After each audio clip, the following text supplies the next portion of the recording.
അരവിന്ദിന്റെ മക്കളുടെ നാളത്തെ നല്ലൊരു കഥ കേട്ടാലോ? വീഡിയോ ഇഷ്ടപ്പെടുവാണെങ്കിൽ ഒന്ന് ഹൈപ്പ് ചെയ്യാൻ മറക്കരുത്. ആദ്യമായി കാണുന്നവരാണെങ്കിൽ സബ്സ്ക്രൈബ് ചെയ്യാനും മറക്കരുത് കേട്ടോ. അങ്ങനെ നമ്മൾ കാണുന്ന സുജാതയുടെ മനസ്സിലേക്ക് എരിപൊരി കയറ്റി വിടുവാണ് ഗീത. വിനീതിനെ ഇവിടുന്ന് ഓടിക്കുവാണെങ്കിൽ ഈ കണ്ട സ്വത്തുക്കളൊക്കെ തനിക്ക് കൈയടക്കാലോ. അവനൊരു കാരണവശാലും ഈ വീട്ടിലേക്ക് വരാൻ പാടില്ല.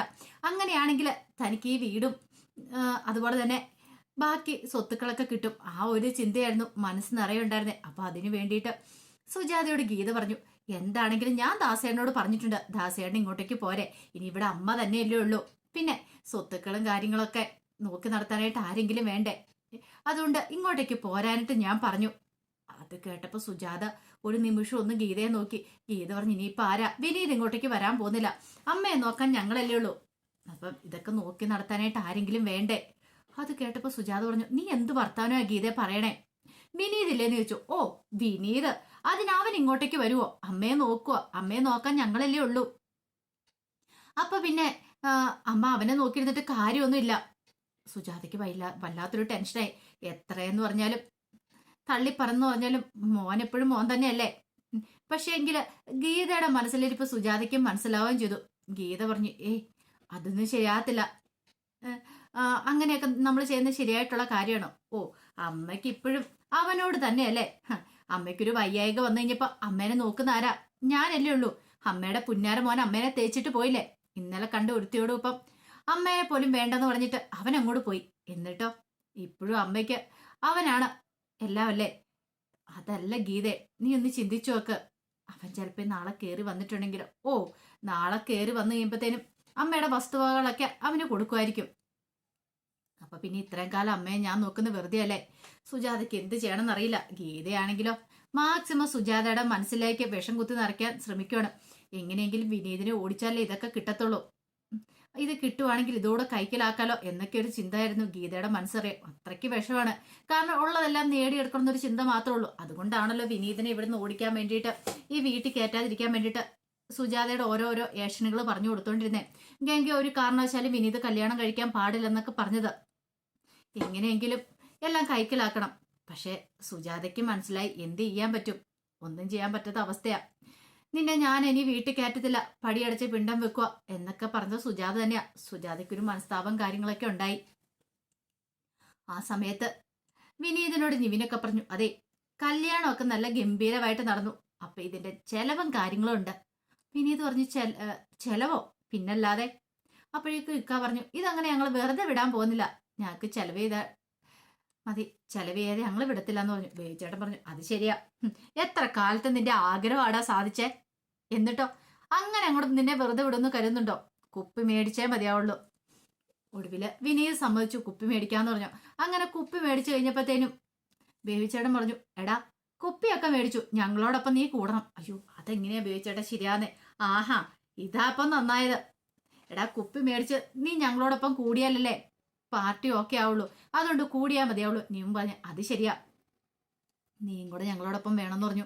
വിനീതിന് ആദ്യം ഒരു മടിയുണ്ടായിരുന്നു. പക്ഷെ എങ്കിൽ അവർ നിർബന്ധിച്ചു കഴിഞ്ഞപ്പോഴത്തേനും വിനീതിന് എന്ത് ചെയ്യണമെന്ന് അറിയില്ല. ഒടുവില് അവരെല്ലാരും കൂടെ കൂടിയിട്ട് അങ്ങനെ മദ്യപിക്കുന്നുണ്ട്. മദ്യപിച്ച് ഇച്ചിരി കഴിയുമ്പോഴത്തേനും വിനീത് നന്നായിട്ട് ഫിറ്റായി. വിനീതിന് അത്ര അത് എക്സ്പീരിയൻസ് ഉള്ള കാര്യമൊന്നും അല്ലല്ലോ. അങ്ങനെ നന്നായിട്ട് മദ്യപിച്ച് കഴിഞ്ഞപ്പോഴത്തേനും എല്ലാവരും കൂടെ പിന്നെ പാട്ടായി ഡാൻസായി കടയിൽ ഭയങ്കര ആഘോഷം. എല്ലാവരും കൂടെ പാട്ട് പാടി ഡാൻസ് ചെയ്ത് കുറച്ച് കഴിഞ്ഞപ്പോഴത്തേനും വിനീത് ഓഫായി പോവാണ്.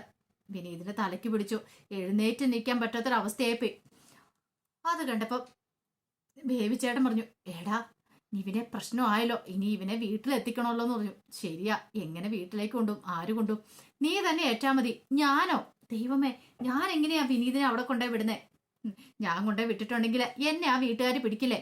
ദൈവമേ, ശാരദാന്റി എന്നെ ചീത്ത പറയും. തൽക്കാലത്തേക്ക് നീ തന്നെ ഏറ്റാ മതി. ആഹാ ചെലവ് വേണമെന്ന് പറഞ്ഞ് ഞാനാണോ? നിങ്ങളൊക്കെ കൂടിയിട്ടല്ലേ? എന്താണെങ്കിലും ആയിക്കോട്ടെ, നീ കൊണ്ടുപോയി വിട്ടാ മതി എന്ന് പറഞ്ഞു. ഒടുവില് നിവിന് ടെൻഷനായി, കൊണ്ടുപോയി വിടാതിരിക്കാൻ പറ്റില്ലല്ലോ. അങ്ങനെ നിവിനും അവരെല്ലാം ചേർന്നിട്ട് വിനീതിനെ പതുക്കെ പിടിച്ചെഴുന്നേപ്പിച്ച് വണ്ടിയെ കയറ്റി കൊണ്ടുപോകണമല്ലോ. അങ്ങനെ അതിന് വേണ്ടിയിട്ട് ഇറക്കിക്കൊണ്ട് വരുവാണ്. ആ സമയത്താണ് ഗീതയുടെ ഭർത്താവ് ദാസു പൊന്നും കൂടെ വീട്ടിലേക്ക് പോകുന്നത്. അപ്പം ദാസ് കുറെ ദിവസമായിട്ടുണ്ടായിരുന്നു വീട്ടിലേക്ക് വന്നിട്ട്. അപ്പൊ ഗീത വന്ന് ഇവിടെ നിൽക്കുവാണല്ലോ. അപ്പൊ ഗീതയുടെ അടുത്തേക്ക് മോളെയും കൊണ്ട് ദാസ് വരുന്ന സമയത്താണ് പൊന്നു ആ കാര്യം പറഞ്ഞു. നിങ്ങൾ നോക്കിയേ, അത് കണ്ടോ ആരാ ഇറങ്ങി വരണേന്ന്, മാമനല്ലേന്ന് ഇറങ്ങി വരണേന്ന് ചോദിച്ചു. ശരിയാണല്ലോ. ദാസ് നോക്കിക്കഴിഞ്ഞപ്പോഴത്തേനും നല്ല ഫിറ്റിനാ വരുന്നേ, ഇറങ്ങി വരുന്നേ, ആടി ആടി വരുവാണ്. നിവിനും ബേബിച്ചേട്ടനൊക്കെ ഒരു സൈഡിൽ പിടിച്ചിട്ടുണ്ട്. അളിയൻ മദ്യപിക്കുവോ? അത് കൊള്ളാലോ. ഓഹോ, അപ്പൊ അതാണ്. അങ്ങനെ ആ കാഴ്ച കണ്ടു കഴിഞ്ഞപ്പോഴത്തേനും പൊന്നു പറഞ്ഞു, അയ്യോ മാമൻ നല്ല അടിച്ച് ഫിറ്റ് ആയിട്ടുണ്ടല്ലോ എന്ന് പറഞ്ഞു. അതെ മോളെ, തൽക്കാലത്തേക്ക് ഇവിടെ നിൽക്കേണ്ട, നമുക്ക് പോകാന്ന് പറഞ്ഞു. അങ്ങനെ പൊന്നുവിനെ കൂട്ടിക്കൊണ്ട് ദാസ് വീട്ടിലേക്ക് പോരുക. ഈ സമയം നിവിൻ എന്ത് ചെയ്തു, വിനീതിനോട് പറഞ്ഞു കയറാൻ പറഞ്ഞു, സ്കൂട്ടിക്ക് കയറാൻ പറഞ്ഞു. വിനീത് പറഞ്ഞു നിന്നെ കൊണ്ട് പറ്റില്ല, ബേബിച്ചേട്ടാ ഒന്ന് പിടിച്ച് കയറ്റിയിരുത്താൻ പറഞ്ഞു. അങ്ങനെ ബേബിച്ചേട്ടനൊക്കെ സഹായിച്ച് വിനീതിനെ സ്കൂട്ടിയുടെ പുറകെ കയറ്റിയിരുത്തി. നിവിനാണ് ഡ്രൈവ് ചെയ്യുന്നത്. രണ്ടുപേർക്കും നല്ല ഫിറ്റാണ്. എന്നാലും നിവിൻ അത്രയ്ക്ക് ഫിറ്റില്ല. വിനീതാണ് ഓഫായി പോയ ആള്. വിനീതിനോട് പറഞ്ഞു എന്നെ കെട്ടിപ്പിടിച്ചോണം എന്നൊക്കെ പറഞ്ഞു. അങ്ങനെ സ്കൂട്ടി എടുത്ത് ആടിയാടി രണ്ടുപേരും കൂടെ പോവുക. ആ സമയത്ത് ദാസ് പൊന്നുവിനെ കൊണ്ട് വീട്ടിലേക്ക് വന്നു. അപ്പോഴേക്കും സുജാതെ ഗീതം കാത്തിരിക്കുന്നുണ്ടായിരുന്നു. ഇറങ്ങി ചെന്നു. പൊന്നുവിനാണെങ്കിൽ ഭയങ്കര സന്തോഷമായിരുന്നു വീട്ടിലേക്ക് വന്നു കഴിഞ്ഞപ്പോൾ. പൊന്നു ചെന്നപടി ഒരു കാര്യം പറയുകയും ചെയ്തു. അതെ, ഞങ്ങൾ മാമനെ കണ്ടായിരുന്നു പറഞ്ഞു. എവിടെ വെച്ച്? അത് കേട്ടപ്പോഴത്തേനും ദാസ് പറഞ്ഞു എവിടെ വെച്ചാന്നോ, അളിയൻ നല്ല അടിച്ച് ഫിറ്റായിട്ടാ.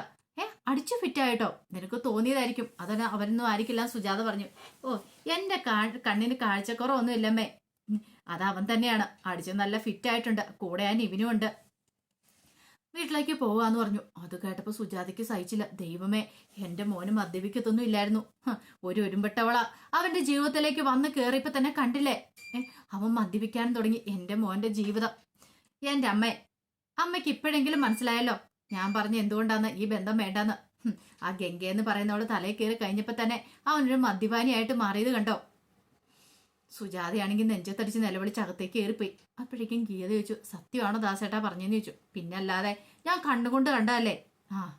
ഇനിയിപ്പൊ അതിന്റെ ഒരു കുറവും കൂടെ ഉണ്ടായിരുന്നുള്ളൂ, അതും പൂർത്തിയായി. ദാസേട്ടൻ കയറുക, ഞാൻ ചോറെടുക്കാന്നൊക്കെ പറഞ്ഞുകൊണ്ട് അങ്ങനെ അകത്തേക്ക് വിളിച്ചുകൊണ്ട് പോയി. ഈ സമയത്ത് വിനീതനെ കാണാതെ വന്നു കഴിഞ്ഞപ്പോൾ വല്ലാത്തൊരു ടെൻഷനായി ശാരദയ്ക്ക്. ശാരദ പോയി കാവേരിയോട് പറഞ്ഞു ഈ മോളെ വിനീതിനെ ഒന്ന് വിളിച്ചു നോക്കി, ഇതുവരെയായിട്ടും കണ്ടില്ലല്ലോ. കാവേരി പറഞ്ഞു ഗംഗേച്ചി എന്തേന്ന് ചോദിച്ചു. ഗംഗ മുറിയിൽ എങ്ങാണ്ടുണ്ടെന്ന് തോന്നേ, ഞാനൊന്ന് നോക്കട്ടെ എന്ന് പറഞ്ഞു. അങ്ങനെ ശാരദ മുറിയിലേക്ക് എല്ലുമ്പോഴത്തേനും ഗംഗയും നിളയും യമുനയും കൂടെ സംസാരിച്ചിരിക്കുമായിരുന്നു. ശാരദ എന്നിട്ട് പറഞ്ഞു അല്ല വിനീതനെ നീ വിളിക്കാൻ പറ്റേ ചെയ്തോ?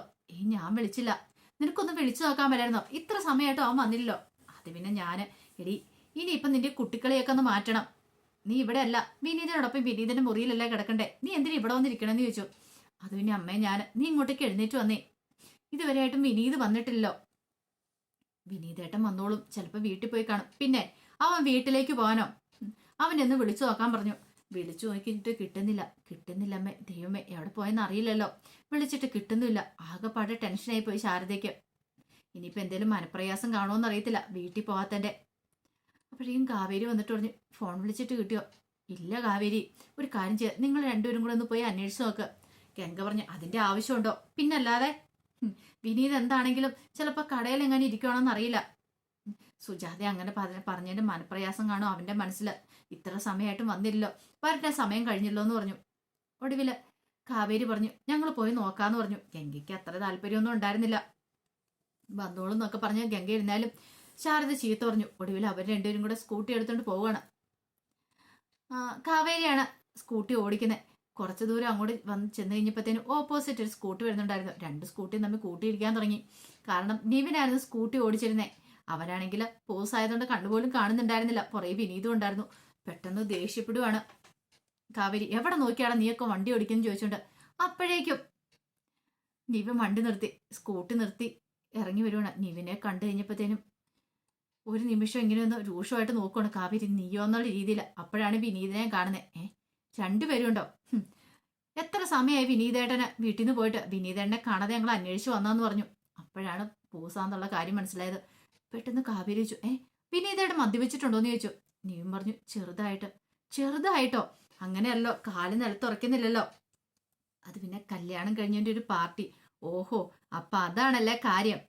നിവിനെ നീയാണ് വിനീതേട്ടനെ ചീത്തയാക്കുന്നത്. അപ്പൊ പാർട്ടി ആയിരുന്നല്ലേ, കൊള്ളാലോ. അത് പിന്നെ ഞങ്ങൾ അങ്ങനെ അധികം മദ്യപിച്ചിട്ടൊന്നുമില്ല. പിന്നെ മദ്യപിക്കാനായിട്ട് ഓരോരോ കാരണങ്ങൾ. ഇപ്പോഴല്ലേ കാര്യങ്ങൾ മനസ്സിലാവുന്നേ. ഗംഗയ്ക്ക് എന്ത് ചെയ്യണമെന്ന് അറിയത്തില്ല, വല്ലാത്തൊരു ബുദ്ധിമുട്ടായിപ്പോയി. അപ്പോഴേക്കും നിവിന്റെ അടുത്ത് ദേഷ്യപ്പെടുവാണ്.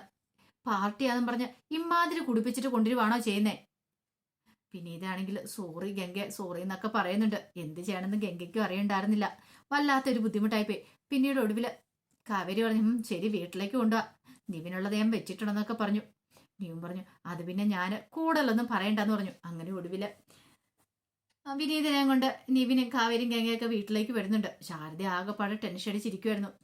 വിനീത് ഫിറ്റായിട്ട് വരുന്നുണ്ട്. ഇപ്പൊ ശാരദയ്ക്കും ഭയങ്കര ടെൻഷനായി പോയി. ശാരദ ഇത്രയ്ക്ക് പ്രതീക്ഷിച്ചിട്ടുണ്ടായിരുന്നില്ല. അങ്ങനെ ഒടുവിൽ ഒരു വിധത്തിൽ അവനെ കൊണ്ട് മുറിയെ കൊണ്ടേ കിടത്തുന്നുണ്ട് വിനീതിനെ. ഈ സമയത്ത് ഗംഗയ്ക്ക് എന്ത് ചെയ്യണമെന്ന് അറിയണ്ടായിരുന്നില്ല. ഗംഗയ്ക്ക് വല്ലാത്തൊരു ബുദ്ധിമുട്ടായിരുന്നു. ഒരിക്കലും അച്ഛനിങ്ങനെ മദ്യപിച്ചിട്ടൊന്നും വന്നിട്ടില്ല. പക്ഷെ വിനീതേട്ടൻ ഇങ്ങനെ മദ്യപിച്ച് വന്നിരിക്കുന്നത് ആ കാഴ്ച കണ്ടു കഴിഞ്ഞപ്പം ശാരദയ്ക്കും ഭയങ്കര ബുദ്ധിമുട്ടായി. താനെടുത്ത തീരുമാനം തെറ്റായി പോയോ എന്നൊക്കെ ഒരു ചിന്ത മനസ്സിലേക്ക് വരുന്നുണ്ട്. നിവിൻ എന്താണെങ്കിലും പെട്ടെന്ന് തന്നെ എസ്കേപ്പ് ആയി. നിവിന് മനസ്സിലായി താൻ ഇവിടെ വന്നിട്ടുണ്ടെങ്കിൽ താനും കൂടെ ചീത്ത കേൾക്കും എന്നുള്ള കാര്യം. പിന്നീട് കാവേരി ഗംഗയെ സമാധാനിപ്പിക്കുകയാണ്. സാരമില്ല പോട്ടെ ഗംഗേച്ചി, കല്യാണം കഴിഞ്ഞതിന്റെ ആഘോഷമായിരുന്നു, ഇന്നൊരു ദിവസത്തേന് വിട്ടേരെ, വിനീതാണ് അങ്ങനെ മദ്യപിക്കുന്ന ആളൊന്നും അല്ലല്ലോ എന്നൊക്കെ പറഞ്ഞു. പക്ഷെ മുറിയിൽ ചെന്നിട്ട് ഗംഗയ്ക്ക് ഒരു സമാധാനം ഉണ്ടായിരുന്നില്ല. എന്താവും എങ്ങനെയാവുന്നൊരു ചിന്തയൊക്കെയായിരുന്നു മനസ്സിൽ. അപ്പൊ അതിന്റെ കഥകളൊക്കെയാണ് നമ്മൾ കാണാൻ പോകുന്നത്. ആ വിശേഷങ്ങൾക്കായി നമുക്ക് എല്ലാവർക്കും കാത്തിരിക്കാട്ടോ. ഒരിക്കൽ കൂടി എല്ലാവർക്കും ശുഭദിനം നേർന്നുകൊണ്ട് നിർത്തുന്നു.